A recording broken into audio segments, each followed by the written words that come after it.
श्रोताओं, ये बड़े हर्ष का विषय है कि राष्ट्रीय कृषि और ग्रामीण विकास बैंक नाबार्ड के अध्यक्ष डॉक्टर जी.आर. चिंतला जी उत्तराखंड की यात्रा पर हैं। आकाशवाणी देहरादून आपका बहुत बहुत स्वागत और अभिनंदन करता है चिंतला साहब। थैंक यू, धन्यवाद।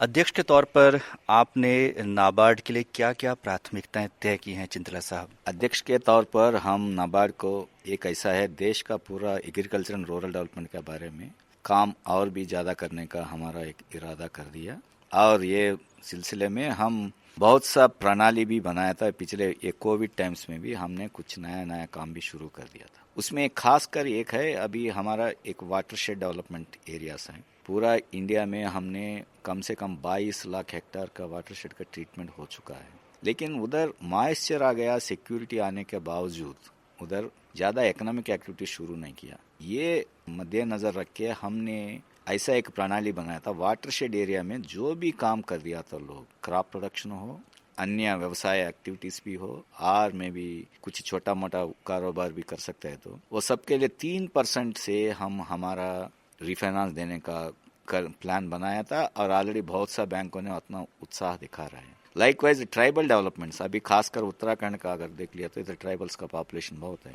और ट्राइबल प्रोजेक्ट्स है, उधर भी हम एक्चुअली 3% का रिफाइनेंस देने का कोशिश कर रहे हैं। और एक बढ़िया काम है, जैसा माननीय प्रधानमंत्री जी ने माइक्रो फूड एंटरप्राइज के बारे में ये घोषणा किया था 10,000 करोड़ देने का, लेकिन इसमें हम जब देख लिया तो छोटा छोटा माइक्रो फूड एंटरप्राइज हर गांव में होता है, हर तालुका कस्बे में होता है, उसको ज्यादा सा क्रेडिट हिस्ट्री नहीं रहता है और उसका वजह से उसको कोई पैसा भी नहीं देता। वो लोगों को हम प्रोत्साहन देने के लिए कुछ 4% का इंटरेस्ट में रिफाइनेंस देने का हम कर दिया था, ऑलरेडी बैंक को उसमें कर दिया। और एक बढ़िया हम 2 चीज और भी कर दिया था, एक wash programme, that is water sanitation and hygiene. ये प्रोग्राम के अंतर्गत प्रधानमंत्री जी का वजह से पूरा हर जगह इतना टॉयलेट्स बना दिया स्वच्छ भारत मिशन के अंदर, लेकिन ऐसा लगता है कुछ टॉयलेट्स इस्तेमाल में नहीं है क्योंकि उसका अलग सा एक नाला का कनेक्शन नहीं है, ना पिन पिट नहीं है और कुछ भी है, उसका वजह से टॉयलेट का पूरा तरह इस्तेमाल नहीं हो। तो ये सिलसिले में हम सोचा था एक वॉश प्रोग्राम का एक कंसेशनल फाइनेंस स्कीम करेंगे,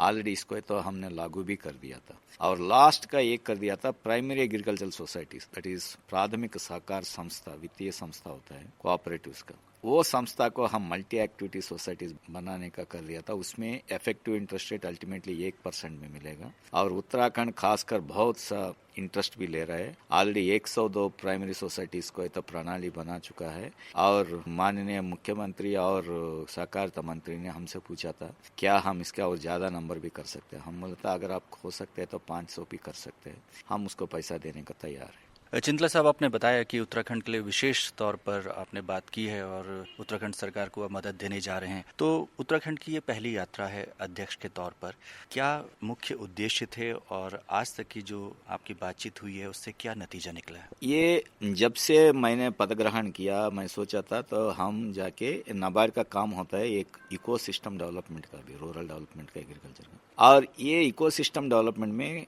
एक मंत्रिमंडली का बहुत खास रोल होता है। तो मुख्यमंत्री जी का और उनका मंत्रीगण से इतना डिस्कशन कर दिया तो हमको उतना एक ये भी आइडिया भी मिलता है ऐसा ये लोग क्या कर रहा है ये स्टेट का उन्नति के लिए और उसमें हम क्या मदद कर सकते हैं। यही चीजों में हम ऑलरेडी ऐसा देश में विविध राज्य में घूम रहे हैं। हम पहले यात्रा हम उत्तर प्रदेश में किया था, योगी आदित्यनाथ जी से मिला था और बहुत सा वार्तालाप भी हो गया, और उसके बाद हम तेलंगाना गया, चेन्नई गया था और गुजरात भी गया था और उधर भी हर जगह अपना अपना चीफ मिनिस्टर से हम मिल चुका है, क्योंकि ये राज्य में क्या क्या और भी हो सकता है रूरल डेवलपमेंट एरियाज में, एग्रीकल्चर एरियाज में, और ये नाबार्ड का तरफ से जितना भी कंसेशनल फाइनेंस मिल रहा है उसको सही इस्तेमाल कैसा कर सकते हैं करके। तो उत्तराखंड का भी ये हमारा उम्मीद यही है, इसका वजह से हम इधर आ गए, क्योंकि अगर नाबार्ड का अध्यक्ष ये सीएम से और मिनिस्टर से ना मिलेगा तो जो हम करने जा रहे हैं शायद उसको ज्यादा पता भी नहीं हो सकता, और में भी वो कर रहा है वो हमको भी, हमारे पास भी पूरा संदेश नहीं मिलता। इसका वजह से एक रूबारू एक डिस्कशन होने से बहुत होता है करके हमने आ गए। उत्तराखंड की एक बहुत बड़ी समस्या है पलायन की, और कोविड के कारण पूरे देश भर से जो लोग वहाँ कार्य कर रहे थे वो वापस उत्तराखंड लौटे हैं। तो ऐसे लोग जो घर लौटे हैं उनके लिए नाबार्ड कैसे मदद कर रहा है? ये पलायन उत्तराखंड का भी है और झारखंड, उत्तर प्रदेश में भी, उड़ीसा, वेस्ट बंगाल का भी है। और जैसा कोविड का महामारी हो गया तो उसके बाद सब लोग रिवर्स माइग्रेशन, रिवर्स पलायन, तो उसके वो उत्तराखंड भी बहुत अफेक्टेड थे, क्योंकि उत्तराखंड का खासकर बहुत सा लोग सर्विसेज का काम में पूरा इंडिया में मशहूर है। वो सब लोग वापस आ गया। शायद पता नहीं कितना दिन तक इधर रहेगा, क्योंकि जब तक सिचुएशन नॉर्मल नहीं होता है तो वो लोग को भी एक डर है वापस जाने। लेकिन ये लोग का कुछ रोजगारी भी बढ़ाना है और एक लाइवलीहुड, आजीविका भी होने का, तो ये इसमें राज्य सरकार ने बहुत सा कर रहा है। लेकिन हम हमारा तरफ से कल चीफ मिनिस्टर साहब से भी अनुरोध किया था, कुछ प्रोग्राम्स ऐसा है नाबार्ड का, livelihood and enterprise development programmes, और कुछ चीज़ें वैसा है, उसके माध्यम से हम भी ये राज्य सरकार को मदद कर सकते हैं। ये लोगों का पलायन वाला लोग जो वापस आ गया उसको भी कुछ आजीविका क्रिएट कर सकते हैं। प्रधानमंत्री जी का संदेश है कि भारत आत्मनिर्भर बने।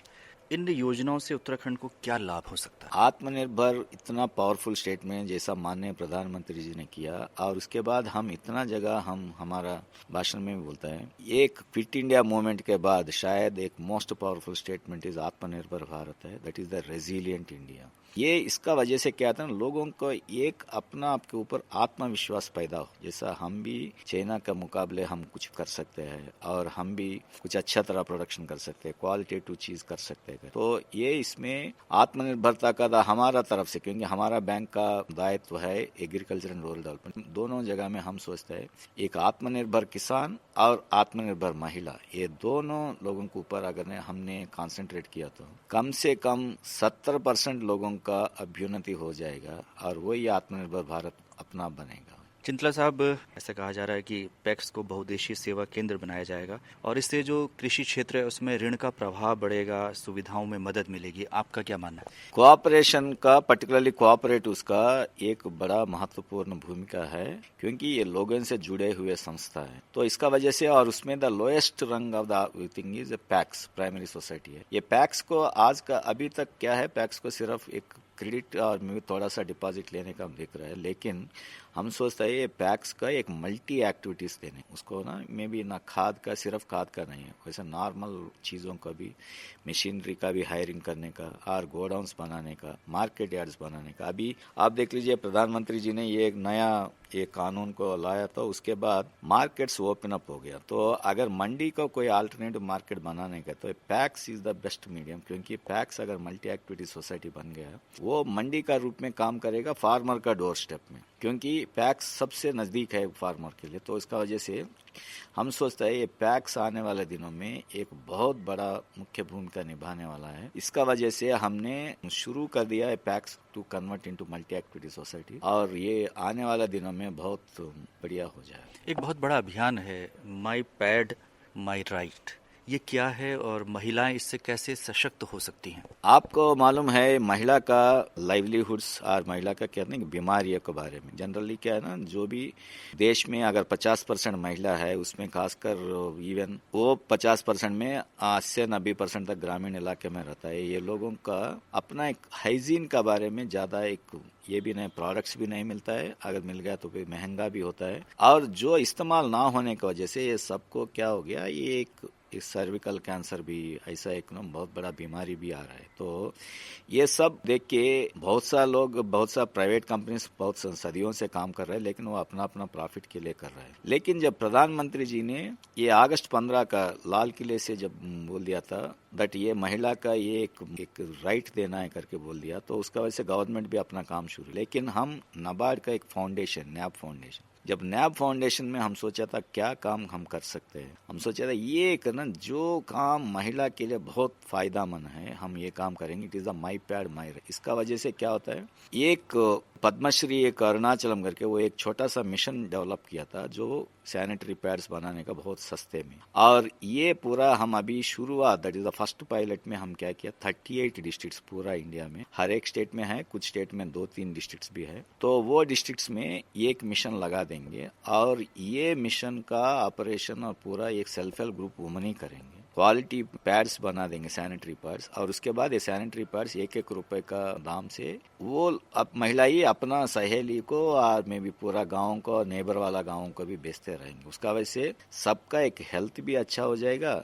एफोर्डेबल मेंस्ट्रुअल पैड भी मिलेगा, सैनिटरी पैड, और उसका वजह से पूरा एक उसका लाइवलीहुड में भी फर्क नहीं पड़ता। अदरवाइज वो 3 महीने में अगर वो 3-4 दिन या 5 दिन अगर उनका रोजगार चले गया तो फिर अगेन पॉवर्टी में वैसा ही वैसा रहेगा। उसका वजह से ये प्रोडक्ट लगाया था। और जब ये प्रोजेक्ट को हमने कर दिया था, हम सोचा था ये महिला विकास मंत्री, महिला और शिशु संभाग के मंत्री स्मृति ईरानी जी से हमने अनुरोध किया था ये लॉन्च करने का, और हम बहुत आभारी हो ये ईरानी मैडम ने ये स्कीम को लॉन्च किया था वेब के माध्यम से। वो इतना खुश थे मैडम ने, तो वो बताया देता अब ये चीज कभी कोई इसके बारे में बात करना कभी नहीं करता है, लेकिन प्रधानमंत्री जी ने किया, उसके बाद नाबार्ड ने इसको इतना बड़ा इसमें लेके गया, और अभी एक इसके ऊपर एक ऐसे टैबू होता है, टैबू को हम दूर करेंगे और सब लोग अपना सो माई पैड माई राइट हम सोचे थे एक हक मांग के लोग अपना अपना इस्तेमाल करने। तो यही नाबार्ड का काम है, रूरल डेवलपमेंट और महिला का अभ्युन्नति। तो my pad my right is a step in that direction. अंत में भारत सरकार की प्राथमिकताओं में है किसानों की आय को दोगुना करना। इस कार्यक्रम के माध्यम से किसानों को आप क्या संदेश देना चाहते हैं ताकि वो अपनी आय को दोगुना कर सकें? आय को दोगुना करने का बहुत सा तरीका है। उसमें एक नया क्रॉप को लेना, अदरवाइज सेम क्रॉप में एक नया का बीज लेना, और में भी उसका प्रोडक्टिविटी को इनहेंस करना, और उसके खेती के साथ साथ दूसरा कुछ काम भी गाय भैंस का पालन करना, या में भी मशरूम का करो, बागवानी का करो, और में भी कुछ भी चीज। तो ये सब चीजों के ऊपर फार्मर्स इनकम का, डबलिंग ऑफ फार्मर्स इनकम के ऊपर बहुत सा कुछ योजना है, और उसमें नाबार्ड है तो ये पूरा उम्मीद के साथ बोल सकते हैं दैट अगर थोड़ा हम फार्मर्स का मनोप्रवृत्ति में चेंज लाया तो डबलिंग ऑफ फार्मर इनकम इतना मुश्किल नहीं है। और जितना कदम गवर्नमेंट ऑफ इंडिया उठा रहा है उसका वजह से ये लगता है आने वाले में भी 222 शायद कोविड का वजह से शायद थोड़ा दूर दिखता है, लेकिन तो 223 में तो डेफिनेटली हो जाएगा डबलिंग ऑफ फार्मर्स इनकम। ये हमें तो पूरा उम्मीद के साथ कर सकते हैं। जितना कदम गवर्नमेंट ऑफ इंडिया, ये मार्केटिंग रिफॉर्म्स, प्रोक्यूरमेंट का बारे में, देन में भी डाइवर्सिफिकेशन, ये सब करने का वजह से आई थिंक, और पीएम किसान का माध्यम से भी पैसा आ रहा है, तो उसका वजह से फार्मर्स लेवल में इनकम का ऑलरेडी फ्लो शुरू हो गया और होने का चांस बहुत है। डॉक्टर GR चंचला साहब, आज आपने बहुत ही महत्वपूर्ण बातें हमारे श्रोताओं के साथ साझा की। आकाशवाणी देहरादून से जुड़ने के लिए आपका बहुत बहुत आभार। धन्यवाद। धन्यवाद सबको।